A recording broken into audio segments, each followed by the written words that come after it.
Finally বন্ধুসকল আজি দিনটোতে ৰেচন কাৰ্ডৰ ওপৰত আহি পৰিছে কেইটামান ভাল খবৰ। যদি বন্ধুসকল আপোনালোকৰ লগত এখন ৰেচন কাৰ্ড আছে তো বন্ধুসকল আপোনালোকে এতিয়া নতুনকৈ কেইবাটাও আঁচনি আপোনালোকে টকা লাভ কৰিব। তো বন্ধুসকল যোনটো নেকি আজি মুখ্যমন্ত্ৰী ডাঙৰীয়াই ঘোষণা কৰিছে যে যিসকল মহিলাৰ লগত আপোনালোকৰ ৰেচন কাৰ্ড আছে তো সেইসকল মহিলাই আপোনাৰ নতুনকৈ কেইবাটাও আঁচনি আপোনাৰ টকা লাভ কৰিব। তো বৰ্তমান চৰকাৰে সেই আঁচনিবোৰ মুকলি কৰিছে যিটো সহায়ত আপোনালোকে চৰকাৰ ফালৰ পৰা আপোনালোকে ভাল এটা আপোনালোকে টকা আপোনাৰ লাভ কৰিব পাৰিব। আৰু লগতে বন্ধুসকল যোনটো নেকি ভিডিঅ' ক্লিপ যোনটো নেকি মুখ্যমন্ত্ৰী ডাঙৰীয়াই আজি ঘোষণা কৰিছে তো সেই ভিডিঅ' ক্লিপটো আপোনালোকক মই এই ভিডিঅ'তে দেখুৱাম। তো বন্ধুসকল আপোনালোকে সেইটো কাৰণে ভিডিঅ'টো আপোনালোকে একেবাৰে স্কিপ নকৰাকৈ আপোনালোকে চাই থাকিব। তো এতিয়া বলক বন্ধুসকল আপোনালোকক মই দেখুৱাই আছোঁ যোনটো নেকি আজি মুখ্যমন্ত্ৰী ডাঙৰীয়াই ঘোষণা কৰিলে যে আপোনালোকে সেই ৰেচন কাৰ্ডখনৰ জৰিয়তে আপোনালোকে নতুনকৈ কি কি সুবিধা আপোনালোকে লাভ কৰিব, কি সুবিধা আপোনালোকক বৰ্তমান দিয়া হৈছে। তো বন্ধুসকল বলক এতিয়া আপোনালোকক মই সেই ভিডিঅ' ক্লিপটো অলপ দেখুৱাই আছোঁ। এতিয়া মই ৰেচন কাৰ্ডৰ ওপৰত কেইটামান কথা ক'ব খোজো।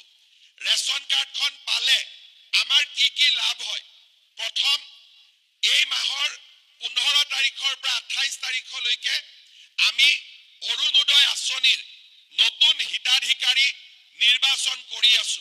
অৰ্থাৎ প্ৰত্যেক গাঁও সভা পাতিছো, পুলিং বুথত আমি অৰুণোদয় বাবে হিতাধিকাৰীৰ আমি নিৰ্বাচন কৰিছো।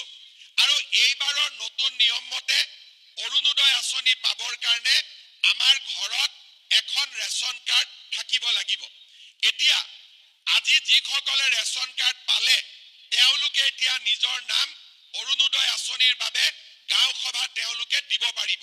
যদি ৰেচন কাৰ্ড নাথাকিলেহেঁতেন তেওঁলোকে অৰুণোদয় আঁচনি নাপালেহেঁতেন। সেইকাৰণে আমি ততাতৈয়াকৈ যিসকলৰ ৰেচন কাৰ্ড নাই তেওঁলোকক আমি ৰেচন কাৰ্ড দিয়াৰ ব্যৱস্থা কৰিলো। এতিয়া ৰেচন কাৰ্ডখন পালে অৰুণোদয় পোৱাৰ ৰাস্তা মুকলি হয়।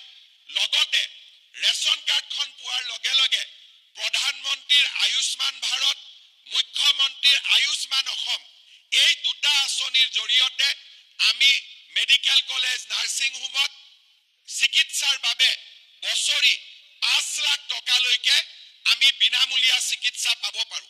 আমাৰ ঘৰত যদি আয়ুষ্মান ভাৰতৰ কাৰ্ডখন নাই তথাপিতো হস্পিটালত যদি আমি ৰেচন কাৰ্ডখন দেখুৱাওঁ, ৰেচন কাৰ্ডখন দেখুৱালে বছৰি 5 লাখ টকালৈকে আমি বিনামূলীয়া চিকিৎসা এটা এটা পৰিয়ালে আমি লাভ কৰিব পাৰিম।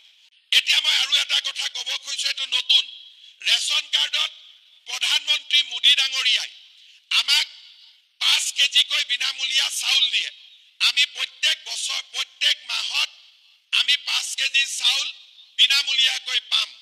এইবাৰ আমি যদি সকলো ঠিকে থাকে মই চেষ্টা কৰিছো যে বিনামূলীয়াকৈ নহলেও, বিনামূলীয়া দিবৰ কাৰণে ইমান টকা মোৰ লগত নাই, কিন্তু বিনামূলীয়াকৈ নহলেও ৰেচন কাৰ্ডত দালি আৰু চেনি আমি সুলভ মূল্য দিয়াৰ বাবে ব্যৱস্থা ল'ম।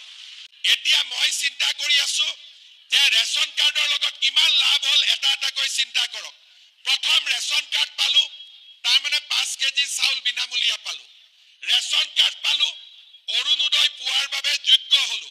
তৃতীয়তে ৰেচন কাৰ্ড পালো, বেমাৰ আজাৰ হলে 5 লাখ টকালৈকে ট্ৰিটমেণ্ট হ'ল। ৰেচন কাৰ্ড পালো, কোনো কামতে আৰু গাঁওবুঢ়া মৌজাদাৰৰ ইনকাম চাৰ্টিফিকেট নালাগে। আৰু লাষ্টত চেষ্টা কৰি আছো যে ৰেচন কাৰ্ডখনৰ জৰিয়তে দালি আৰু চেনিও যাতে কম দামত আমি কিনিব পাৰো। তো বন্ধুসকল আপোনালোকে এতিয়া দেখিলে যে যোনটো নেকি আজি মুখ্যমন্ত্ৰী ডাঙৰীয়াই ঘোষণা কৰিছে যে আপোনালোকে ৰেচন কাৰ্ডখনৰ জৰিয়তে আপোনালোকে মহিলাসকলে কি আপোনালোকৰ সুবিধা নতুনকৈ লাভ কৰিব। তো চৰকাৰে কি সুবিধা আপোনালোকৰ ওচৰলৈ লৈ আহিছে।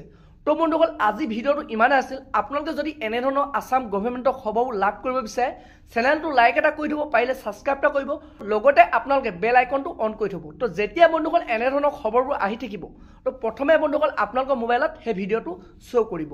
তো বন্ধুসকল আজি ভিডিঅ'টো ইমানতে ৰাখিছোঁ।